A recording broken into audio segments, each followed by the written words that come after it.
I'm here with Stefan Löffler. Hello, Stefan. Hi.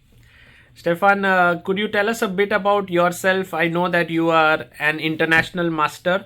You are also a journalist. A little bit about yourself for our viewers. I've been reporting on chess for a long time, for more than 30 years. The first World Championship I've been covering was in 1990. That took place in New York and in Lyon in France.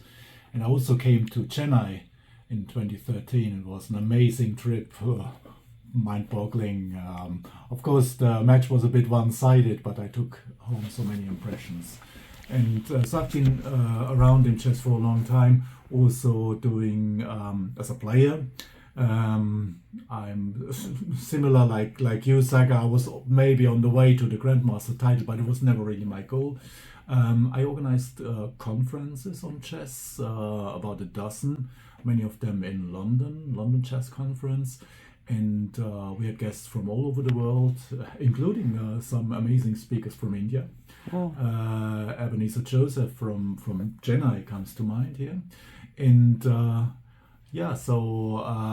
my writing about chess, again, maybe a bit like Saga, I'm covering all aspects of chess. It's not just the competition aspect for me. There's so much to talk about. And I think I am also a bit interested in other strategy games. And I think especially when it comes to education, or also when it comes to science, that's an interesting angle. I've been basically not just in chess in my life as a writer. I used to write about science, about medicine, technology, but nowadays I don't do that anymore. Nowadays I'm more focused on chess. Okay. And you said that you were close to like GM title, like you were trying for it. So when did you stop playing chess? I still play, You still play. but I do not like classical chess so much. So maybe I'm in the right place here in Weissenhaus. I made a Grandmaster norm, I think in 2006. So that's ages ago. I'm now in my mid-50s. And your mid-30s, you're really at your prime in chess. Maybe nowadays it's a bit earlier. And no, I was never so serious. I did not have a coach, or I did not have such a strong opening repertoire or work so thoroughly on it. It was basically by accident that I got this result. But finally, 2 years ago, I nearly made a second GM norm. At my age, it's quite unique, but that happened a bit by coincidence. Players are trying to beat you, and then you punish them. That can happen a couple of times, and no, in Weissenhaus I love the Fischer random, or I prefer actually the term chess 959, because we have 959 positions to play. But freestyle nowadays makes a lot of sense, because nowadays the term classical chess is around, and that wasn't around 25 years ago when they coined the 960 thing.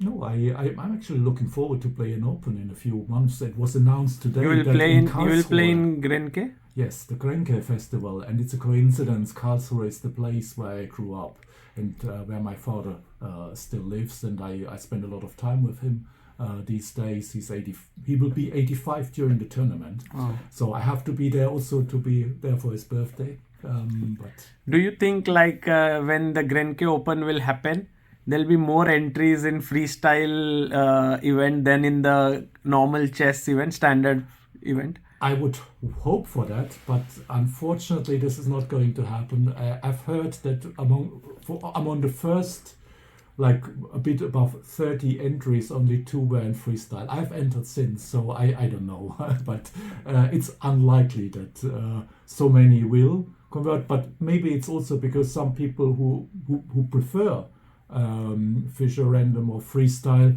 they take. First of all, they have to hear about the tournament. I mean, now the first people to hear about is probably the players who mostly play classical chess. And second, maybe you have to think a little bit if you're ready for it. But they have this clause that you can change. If you play freestyle and then you think after a few rounds, it's too difficult, I cannot cope with it, you can still go to classical, you can switch to tournament. Oh, wow. That's amazing. And what is your inspiration for becoming a journalist in chess?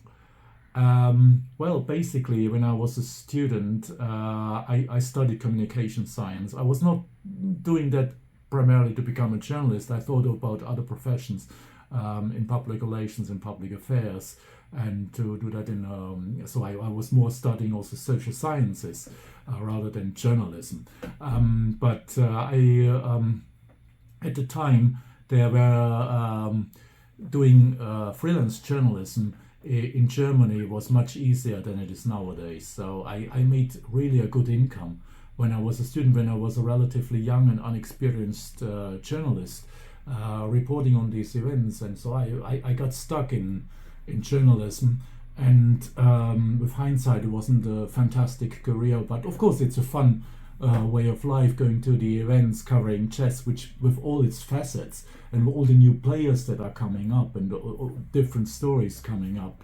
Of course, I shouldn't complain about that, but financially, it's a struggle. But you also write for newspapers, and you also have your own website. Is that true? Well, I'm still covering chess for Frankfurter Allegemaine Zeitung. I also have a weekly column. These days, with this big event, I have relatively big stories in the sports section. And Frankfurter Allgemeine is a quality newspaper, so it's one of the biggest newspapers in Germany too. I used to have a website. Now it's not really active anymore. It's chesstech.org, where I covered aspects of technology, communication, business, to some degree chess politics, and new ideas, and that came about during the pandemic, when there was a big push for chess to embrace technology more. Streaming got really big. Online chess was exploding. We had a company on the stock market, Play Magnus Group. Was a lot of stories, but I never had a model to monetize, and so I was not. That was not going where I hoped it would. And right now, at this event that you are, Vincent Keymer is really playing well. And I think I've always heard of him as the biggest talent in Germany since Emanuel Lasker. And, he's like the big hope of the country. What are your feelings on this performance and in general about Vincent?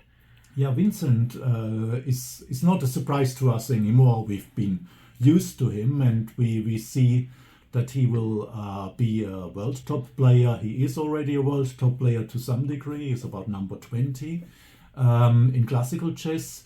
He's a little bit behind the players of the same age, like Pragnananda, like Ghosh, like Abdusattorov, but not much. I mean, there's just a little bit, but there's a difference that he really went to school.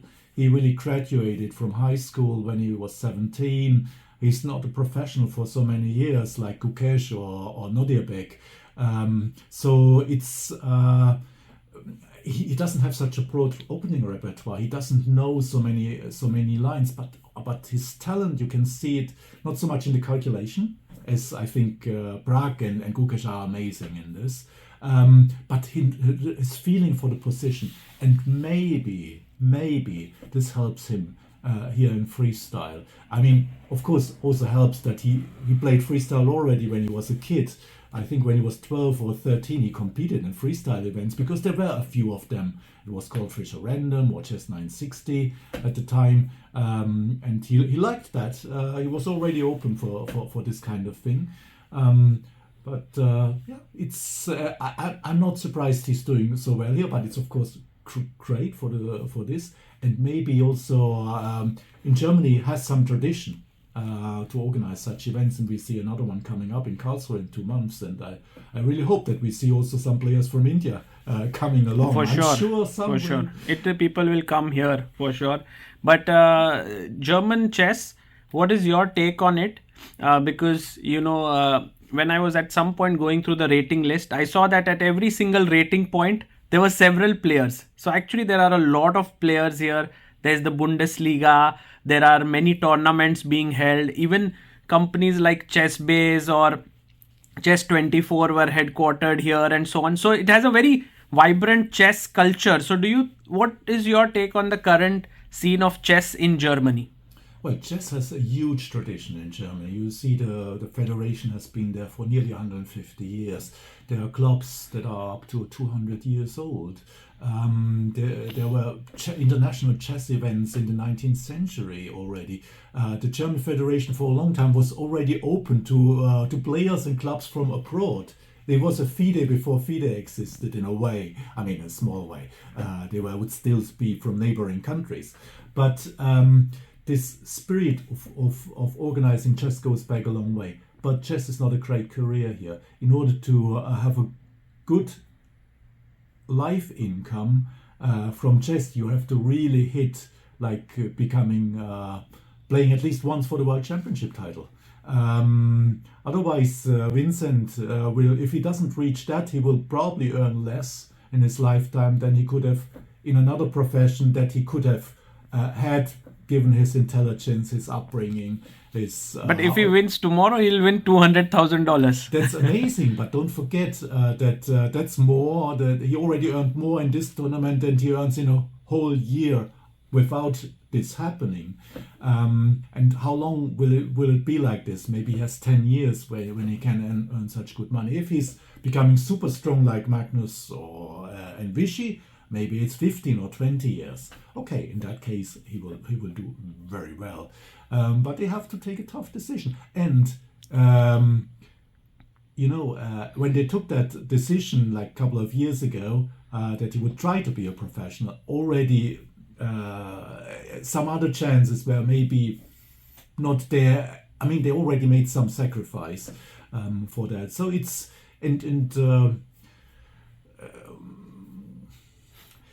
it's just a different way of looking at it. On the other hand, you know he's coming from a family of musicians, and so they are maybe a bit more willing to take some risk in life. Music is also not when you're young. There's a lot of musicians. So will you make it to become a professor and teach music, or will you become so famous that you can live on the music that you write and perform, or will you eventually be a music teacher and struggling? So he's coming from an environment that said creativity, great. Your creativity is in chess. Let's promote it. But they were not ready to say at 12 years, we take you out of school and chess is going to be your life. That's not. that wouldn't be German, and it also would be illegal. Right. You have to go to school. But these are some great insights, Stefan. It was very nice to know about you and German chess. We also have this book that you have written here. Could you tell us a bit about this book that you have? Yeah, this is called Pocket Chess in English. Mm-hmm. It's a chess calendar or agenda, so you can make entries in the days, and you see there's these are the birthdays. There's birthdays of some famous players, but there's also some puzzles to solve. Okay. There's anniversaries. So, for instance, here I read. Ghosh's birthday, and the day before, it's 40 years ago that Garry Kasparov played a match in Hamburg against Robert Hübner. Actually, Robert Hübner, who just passed away a couple of weeks ago at 76 years, he was a huge talent too, and he was a big player in the 80s and the 70s.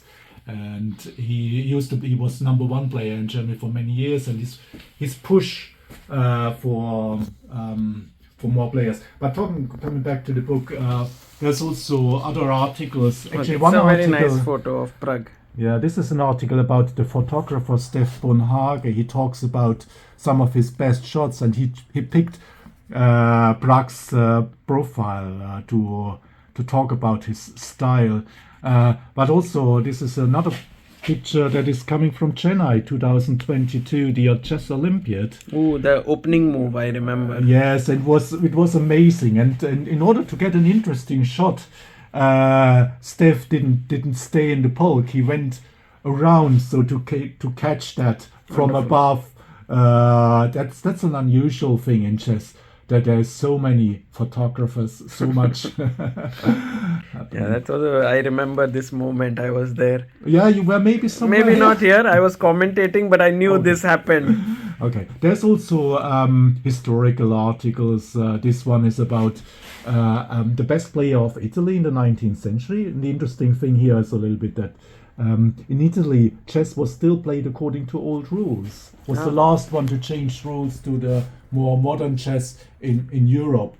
So it's a lot of historical articles. It's some reading of things that you would not read otherwise. This is about one of the lesser known FIDE presidents, Folke Rogart from Sweden, because he was in a time of the Cold War. And in a way, we have a situation like this nowadays with Russia. It's a bit different. But who are the writers of these articles? Did you approach them and did you ask them to write? Yes, I invited some writers. In this case, this is actually a preprint at the time from a book that has since been published, a biography of Folke Rogart. But I also have original articles that are only here. For instance, there is an article about the most lopsided positions in This Fischer is more relevant now. Yeah. So actually, I was just told that some of these positions has shown up, but not in a round, but in one of the free games that were played here with between Fabiano and some streamer. And anyway, so it's really a mix of different things. There's also a short story. There's shorter articles. For instance, this thing is just a summary of all the words written World Championships that are under the control of FIDE and its affiliates. And if you can read the number here, 151 official World Championships are there. That's a lot of titles. Yes. I thought there must be lesser than that. Yeah. But also this design of the book is very cute. Yes, this is the designer. This is an exception, but he likes black and white really. So the predecessor of this, I've been doing this for 2 years, but this publication has existed in Germany for more than 40 years. And in the old one had a few more colored pictures, but the design was not so edgy, let's say. Even he designed his own chess diagrams, chess pieces. This is original by Wolf. Who was Wolf? Wolf Böse from Berlin. You can find him on Stranger Chess, in one word. He's a young designer, a very talented guy, and he said, we have to do it this way. Okay, we have to do things. I hope that if you're interested in this, that you find a way of buying it. I think maybe... How do we can put a link? Maybe it's available on some... I'll put the link in description so people can check it out. Perfect. Or if you want to have it in your own shop, it's also perfect. We can ship some, so they will be available. Thank you, Stefan, for showing us this beautiful book. Also for telling us about your life, about German chess, and all the contributions that you have made to the world of chess. I thank you for listening and for bringing this to your audience. Thanks.